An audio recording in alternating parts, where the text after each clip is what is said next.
Hello, good evening, welcome back to my channel. আর আজকে এখন সন্ধে হয়ে গেছে, মানে এখন বাজে 6টা, সাড়ে 6টা বাজে। সারাদিন চুলা জানার মতো সময় পাইনি, এত ভুলভাল সময় নষ্ট হয়ে যাচ্ছে পরীক্ষা করে।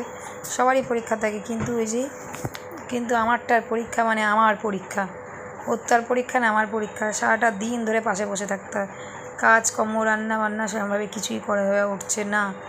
পরীক্ষা যতদিন না শেষ হবে, আর একটা দিন মাঝখানে কষ্ট করতে পারলে শেষ। আজকে কালকে কষ্ট করতে পারলে পরশুদিন পরীক্ষায় শেষ, আপাতত একটু রেহাই পাবো। যাই হোক, তাই সন্ধ্যাবেলা একটু চুলটা আঁচড়ে নিচ্ছি। সারাদিন একদম সময় পাই না চুল আঁচড়ানোর, সন্ধ্যাবেলা বলে একটু চুলটা আঁচড়ে নিই। যাই হোক, তাই চুল আঁচড়ালাম। চুলটা আঁচড়ে এবারে টিফিন করব আর চা খাবো।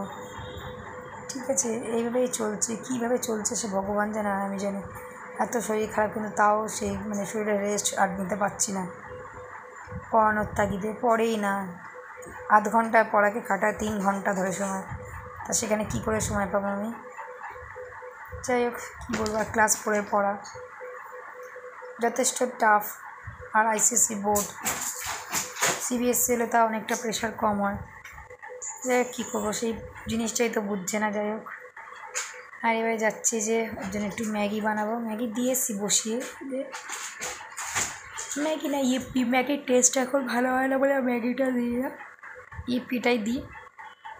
করতে বেশিক্ষণ সময় লাগে না, জাস্ট এটা করে দিয়ে দেবো, টিফিন খেয়ে নেবে। আর আমি একটু লিকার চা খাবো বিস্কিট দিয়ে। ঠিক আছে, চলো এই পর্যন্ত। শরীরে এনার্জিও নেই যে কথা বলবো, সেই এনার্জিটুকুও নেই শরীরে, সমস্ত এনার্জি লস হয়ে যাচ্ছে। আর এই যে নাকে নতুন পড়েছি, নতুন মানে কি, আপাতত এটা এত নাকছবি হারিয়েছে বলে লাভ নেই। কত নাকছবি পেয়েছিলাম বিয়েতে, কিন্তু সব আমি হারিয়ে ফেলেছি। হয়তো বললে মানুষ বিশ্বাস করবে না, কিন্তু এটাই ফ্যাক্ট। আমি মনে হয় 7 থেকে 8টা নাকছবি আমি হারিয়ে গেছি। তখন অভ্যাস ছিল না, আর একটু ব্যথা লাগতো বলে হালকা করে পড়তাম, নিচে বেশি চাপতাম না। তবে মুখের মধ্যে একটু কী বলবো, ফেস ওয়াশ দিলে কিংবা মুখটা এরকমভাবে হাত দিয়ে জল দিয়ে ধরতে গেলে ব্যাস কখন যে বেরিয়ে যেত খেয়াল থাকতো না, পরে হাত দিয়ে দেখতাম নেই। ঠিক আছে, চলো।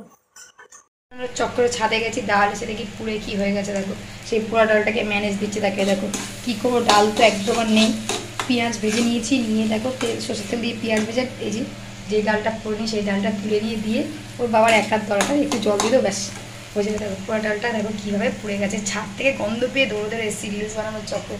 আমার তুলে না, ডাবের জলটা খেয়ে না। ঠিক আছে, কী অবস্থা, ডালটা ওপর থেকে গন্ধ পাচ্ছি। আমি বলি কী বসেছি দেখি ডাল মনে নেই, ভাগ্যে সেটুকুনি ছিল, গন্ধ পেয়েছিলাম, এদিকে দাঁড়িয়েছিলাম বলে ছাদে। কী যে রান্না খাচ্ছি ভগবান জানে, আমরা জানি। এই যে ভাত করেছি, আর করেছি একটু ভেন্ডি আলু দিয়ে পোস্ত দিয়ে একটু করেছি, একটু পেঁয়াজ দিয়েছি, কালো জিরে কাঁচা লঙ্কা পেঁয়াজ ভেন্ডি আলু পোস্ত দিয়ে একটু রান্না করেছি অল্প করে। আর ডাল, আর এটা হচ্ছে ডালের বড়া হচ্ছে। ঠিক আছে, ডালের বড়া আজকে এই দিয়ে হবে, চলে যাবে। এখন সব দিন রাত এক হচ্ছে। আর এই যে ডালটার যে কী কাহিনী হয়েছে সেটা তো দেখালাম। যাই হোক, দেখলে ডালের কাহিনী হয়েছিল। ঠিক আছে, চলো। সময় পাই না, একটু জাস্ট অল্প সময় 10-15 মিনিটের জন্য যাই ছাদে রিলস বানাতে, একটু 2-4টা করে। তার মধ্যে যে ওরকম হয়ে যাবে ভাবতেই পারিনি। যাই হোক, আর কী করবো। ঠিক আছে, চলো দেখতে থাকো। আর এই যে চা পাতা, এখন টি ব্যাগ নিয়ে এসছে। চা আমার পাতা চা শেষ হয়ে গেছে, তা বললো যে টি ব্যাগ নিয়ে আসি। টি ব্যাগটাই, এটা রোস্টেড টি, বেশ ভালোই লাগে খেতে, খারাপ লাগে না। তা জলটা গরম করে নিয়ে দিয়ে দিয়েছি। আর এই যে টি ব্যাগের যে কাগজটা থাকে, সেটা কি আমার গাধার মতো কাজ করেছি। শরীরটা ভালো না বলে কিছুই ভালো লাগছে না। আমি এরকমভাবে দিয়ে রেখেছিলাম, এই যে যেরকম দিয়ে রেখেছিলাম, কাগজটা দেখো লক্ষ্য করো নিচে বলতে কেটে গেলো। যে গ্যাসে যে আগুন জ্বলছিল বুঝতেই পারিনি, সে ওই কাগজটা ছিঁড়ে গেছে, শুধু নটটা পড়ে রয়েছে, ব্যাস পড়ে গেল বলে টি ব্যাগটা নিচে পড়ে যাচ্ছে, সুতোটা আর থাকছে না, কাগজটা আগুন ধরে গেল। কী যে গাধা। যাই হোক, এবার একটু চা খেয়ে নিই প্রজাপতি বিস্কিট দিয়ে। ঠিক আছে, চলো। আর শরীরে এনার্জি নেই একদম, কথা বলবো। ঠিক আছে, চলো, টাটা বাই বাই, সবাই ভালো থেকো। আর এই ভুলভাল পোড়া ডালের রেসিপি দেখে নিও সবাই। টাটা বাই বাই, সবাই ভালো থেকো। Good night, tata.